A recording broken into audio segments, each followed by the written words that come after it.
The drought is having a new effect for some people living along our lakes. Usually, the water level in Lake Austin gets lowered in the off-season. It lets owners clear hydrilla from the shores and boat docks there.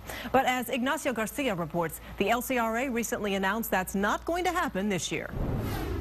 The LCRA says they usually lower Lake Austin about 8 feet every year, but the continuing drought won't allow them to do that this time. Residents living on the shores off Lake Austin, Marble Falls Lake, Inks Lake, and Lake LBJ are used to cleaning off their docks or even building new ones after a busy summer or during the winter break. But that won't happen this year. There just hasn't been enough rain to spare any water. As the drought rages on, as we all know, our storage lakes are continuing to be very low. There's no rainfall inside at this time.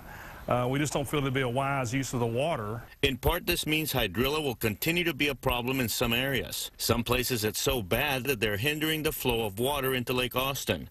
Just a few weeks ago, the city of Austin, together with the LCRA, released 5,000 hydrilla-eating Asian carp into Lake Austin, trying to control the problem. The LCRA alone spent more than $30,000 on these Arkansas-raised sterile fish. But hungry carp alone aren't the cure, so they're asking people to be patient. We do have a wet forecast for this fall.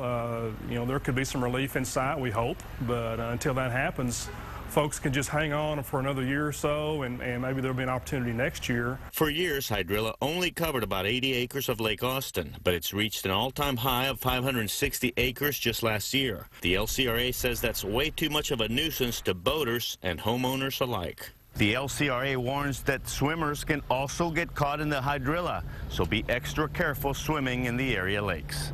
In Lake Austin, Ignacio Garcia, KXAN News.